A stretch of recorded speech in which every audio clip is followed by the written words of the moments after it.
और अब बात अमेरिका के राष्ट्रपति चुनाव की। अमेरिकी राष्ट्रपति की कुर्सी पर डोनाल्ड ट्रंप बैठेंगे या फिर भारतीय मूल की कमला हैरिस। धीरे धीरे ये तस्वीर साफ होने लगी है, लेकिन इन दोनों में से कौन होगा भारत के लिए फायदेमंद, आपको दिखाते हैं इस विशेष रिपोर्ट में।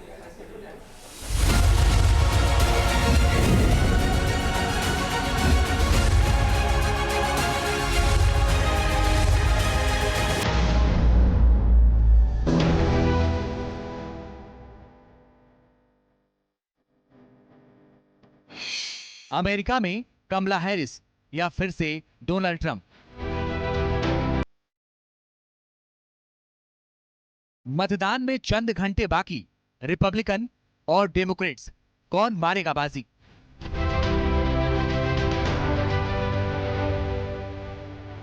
चुनावी सर्वे में किसको मिला ट्रंप कार्ड, कौन हुआ हताश? दुनिया के सुपर पावर अमेरिका में मतदान की घड़ी करीब आ चुकी है। अब से महज कुछ ही घंटों बाद अमेरिकी जनता अपने फैसले पर आखिरी मुहर लगा देगी। लेकिन इससे पहले रिपब्लिकन उम्मीदवार डोनाल्ड ट्रंप और डेमोक्रेटिक कमला हैरिस के बीच अंतिम और कड़े मुकाबले का दौर शुरू हो चुका है। Election day is Tuesday, November 5th. And yes, this race is going to be tight, but we are going to win. And one of the reasons why is you're going to vote. I know you are. I will protect our workers. I will protect our jobs. I will protect our borders. I will protect our families. And I will protect the birthright of our children to live in the richest and most powerful nation on the face of the earth again. जिस तरह भारत में चुनाव से पहले सर्वे होता है, ठीक उसी तरह अमेरिका में भी चुनाव से पहले का सर्वे जारी हो चुका है। अब तक के सर्वे के मुताबिक इस मुकाबले में डोनाल्ड ट्रंप बढ़त बनाए हुए हैं, खासकर सभी 7 स्विंग राज्यों में जहां से हार और जीत का फैसला होता है। सर्वे की माने तो 49% मतदाता ट्रंप के पक्ष में, जबकि कमला हैरिस के पक्ष में 47.2% मतदाता है, यानी ट्रंप 1.8% वोट से आगे चल रहे हैं। इस महीने के शुरुआती 2 दिनों में किए गए इस पोल में 2500 वोटर शामिल हुए, जिनमें ज्यादातर महिलाएं थीं। Well, I think Kamala is going to be the next president, and I feel very confident about it. I'm feeling good. I feel like there's so much energy around this campaign, and we're just excited to be here. We drove 500 miles to get up here for the last chance that we're going to have to see Kamala. We're just excited to go out and vote. We're excited to be a part of getting the first woman in office in the White House. So. एक और सर्वे के मुताबिक Republic candidate को सभी swing state में जीत हासिल होने की उम्मीद है। एरिजोना में ट्रंप सबसे ज्यादा अंतर से आगे चल रहे हैं। ट्रंप को इस सर्वे में 51.9% वोट मिले, जबकि कमला हैरिस को 45.1%। नेवादा में ट्रंप को 51.4% लोगों ने पसंद किया, जबकि कमला हैरिस को 45.9%। उत्तरी कैरोलिना में ट्रंप 50.4% वोटों से आगे हैं, जबकि हैरिस को 46.8% वोट मिले। अब आपको बताते हैं कि अमेरिका में 7 स्विंग स्टेट कहते किसे, जहां से हार जीत का फैसला होता है। दरअसल अमेरिकी चुनाव में 3 तरह के राज्यों का काल्पनिक बंटवारा किया गया है। पहला रेड स्टेटस, दूसरा ब्लू स्टेटस और तीसरा स्विंग स्टेटस। रेड स्टेटस वे हैं जहां साल 1980 से रिपब्लिकन लगातार जीतते आ रहे हैं, जबकि ब्लू स्टेटस वे हैं जहां 1992 से डेमोक्रेट्स जीतते आ रहे हैं।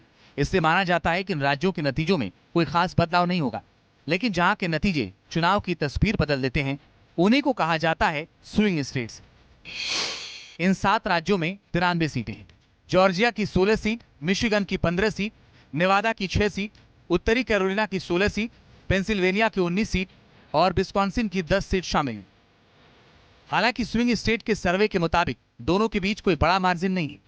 ट्रंप मामूली वोटों से आगे हैं, जबकि कमला हैरिस कुछ स्टेट्स में ट्रंप को भी पार कर गई हैं। यानी मुकाबला कांटे का है। अमेरिका के चुनाव पर पूरी दुनिया की नजर है और भारत भी इस चुनाव पर करीब से नजर रख रहा है। अब चलिए बताते हैं कि आखिर ये चुनाव भारत के लिहाज से अहम क्यों है और इसका भारत पर क्या असर पड़ेगा, साथ ही किसकी जीत पर भारत का फायदा माना जा रहा है। कमला हैरिस के जीतने से आरबीआई ब्याज दरों में कमी कर सकता है। ट्रंप जीतते हैं तो आरबीआई ब्याज दरों में ऊंची कर सकता है। कमला हैरिस के जीतने से बीमा कंपनियों को फायदा होगा। डोनाल्ड ट्रंप के जीतने से बीमा कंपनियों को मुश्किल हो सकती है।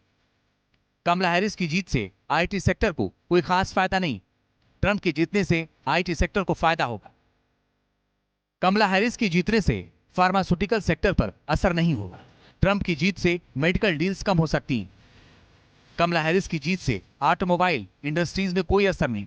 ट्रंप की जीत से चाइनीज इंपोर्ट पर टैक्स बढ़ सकता है। वहीं हिंदू वोटर्स को लुभाने के लिए ट्रंप ने बांग्लादेश में हिंदुओं पर हो रहे हमलों की कड़ी निंदा की और कहा कि बांग्लादेश में काफी हालात बिगड़ गए। उन्होंने कहा कि अगर उनका कार्यकाल होता तो ये हालात नहीं होती। बाइडेन और कमला ने हिंदुओं को इग्नोर किया है। वे इजराइल से लेकर यूक्रेन तक और हमारे साउथ बॉर्डर तक के लिए विनाशकारी है, लेकिन हम अमेरिका को फिर से मजबूत बनाकर ताकत के जरिए शांति वापस लाएंगे। अमेरिका के चुनाव में प्रवासी भारतीय भी बढ़ चढ़कर हिस्सा ले रहे हैं। डेमोक्रेटिक पार्टी के उम्मीदवार श्री थानेदार भी कमला हैरिस की जीत को लेकर आश्वस्त है और उन्हें भारतीय वोटरों की पसंदीदा कैंडिडेट बता रहे हैं। Kamala Harris is pro-democracy. She is pro-women's rights. She focuses on small businesses, creating opportunities for people to own their own businesses, start their businesses. As opposed to Donald Trump, he has been very hateful towards immigrants in the past. He really favors the wealthy and the large corporations. He wants to give them the tax breaks. Donald Trump अपने चुनाव अभियान के दौरान बार बार PM Modi को अच्छा दोस्त बताते रहे ताकि वे भारतीयों को लुभा सके। लेकिन ट्रंप व्यापार नीति को लेकर कड़ा रुख अपनाते हैं और भारत के लिए भी इसी कड़े रुख पर कायम रह सकते हैं। हालांकि ट्रंप के आने से एक फायदा हो सकता है कि अमेरिका भारत संबंधों में फिर से तेजी आ सकती है, जो कि हाल के दिनों में थोड़ा कमजोर हुआ है। Team news nation. News nation अब व्हाट्सएप पर खबरों की ताजा अपडेट के लिए न्यूज नेशन के इस QR कोड को स्कैन करें।